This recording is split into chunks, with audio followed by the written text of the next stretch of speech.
Hello guys, आज आमचा form हाऊसचा प्लॅन झालेला कझिन्स लोकांचा. बरेच दिवसापासून आमचा प्लॅन झालेला की फार्म हाऊसला जाऊया. सो आज जो दिवस होता फार्म हाऊसला जायचा, तर आम्ही फार्म हाऊसला निघालेलो कर्जतला. तर फायनली आम्ही कर्जतला पोचल्यानंतर इको येणार होती आम्हाला घ्यायला, तर इकोमध्ये बसलो आम्ही.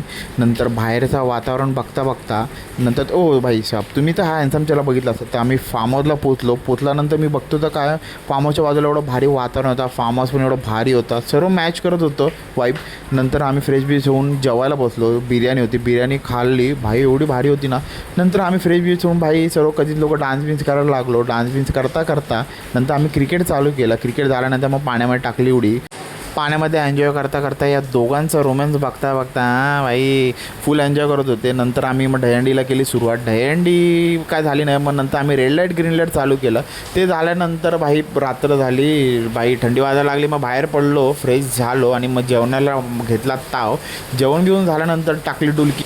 मॉर्निंगला उठल्यानंतर मग आम्हाला लागली भूक. मग मिसलवरती ताव मारला. कॉफी पिता पिता बाहेरचा वातावरण बघता मग आम्ही चालू केलं बॅडमिंटन खेळता खेळता आमचं झालं चेकआउटचा टाईम. मग आम्ही रेडीबिडी झालो. भावाचा रिंगा रोजीच बघत मग आम्ही डमडमची वाट बघायला लागलो. तोपर्यंत मग आमची डमडम पण आली. डमडममध्ये बसून कर्जतचा व्ह्यू बघत मग आम्ही फायनली कर्जत स्टेशनला पोचलो. आजसाठी एवढंच. जर असे ब्लॉग पाहिजे असेल तर नक्की मला फॉलो करा.